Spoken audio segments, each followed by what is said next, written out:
సంవత్సరాల తరబడి ఎన్ని మందులు వాడినా మీ మోకాల నొప్పులు తగ్గట్లేదా? ప్రాణ పెయిన్ క్లినిక్ లో అత్యాధునిక చికిత్స. నమస్తే, welcome to Suman TV. Virupaksha cinema అందరూ చూసుంటారు కదా. ఊరికి ఏదో అరిష్టం పట్టిందని కొన్ని రోజులు ఊరు నుంచి ఎవరూ బయటకు వెళ్లొద్దని గ్రామస్తులు నిర్ణయించుకుంటారు. ఊరు నుంచి ఎవరూ బయటకు వెళ్లకుండా, ఊళ్ళోకి ఎవరూ రాకుండా ఉండేందుకు రక్షణ కంచె ఏర్పాటు చేసుకుంటారు. ఎవరు బయటకెళ్లినా వచ్చినా వారికి కీడు సంభవించి అది ఊరందరినీ ఆవరిస్తుందని భయపడిపోతారు. అయితే రియల్ కాదు, సినిమా అది.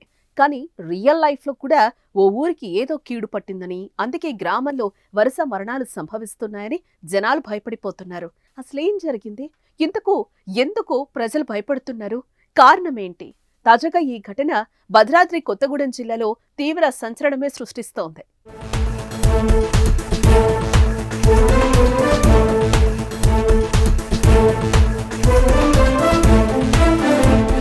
సుజాతానగర్ మండలం గరీపేటలో నెల వ్యవధిలో 9 మంది వివిధ కారణాలతో మృత్యువాత పడ్డారు.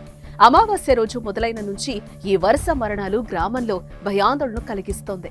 తెల్లారితే ఎవరి మరణ వార్త వినాల్సి వస్తుందోనని వణికిపోతున్నారు.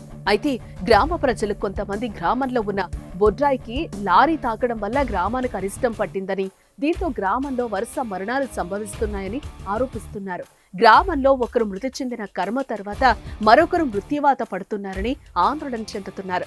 గ్రామంలో ఒంటరిగా తిరగాలంటే భయం వేస్తుందని గ్రామస్తులు వాపోతున్నారు. గత అమావాస్య నుండి ఒకరి తర్వాత ఒకరు చనిపోతున్నారు. ఒకరి కర్మల రోజు ఒకరు చనిపోతున్నారు.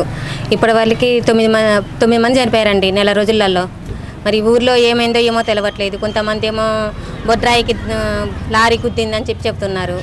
మరి అసలు ఏంటో కూడా తెలవట్లేదు మాకు. దీనివల్ల మరి గ్రామ పెద్దలంతా కూడి ఏమన్నా మాకు సహాయం చేయగలుగుతారు, వాళ్ళు మాట్లాడి ఏదైనా డిసిషన్ తీసుకుంటారు. మాకు ఇప్పుడు 9 మంది చనిపోయారండి. 2 అనారోగ్యంతో చనిపోయారు. ముగ్గురు ఊరేసుకున్నారు. ఒక పాప కూడా నైట్ చనిపోయింది. 5వ తరగతి చదివే పాప కూడా చనిపోయిందండి. ప్రభుత్వ చొరవ తీసుకుని గ్రామంలో నెలకొన్న భయాన్ని తొలగించాలని మరికొందరు గ్రామస్తులు చెప్తున్నారు.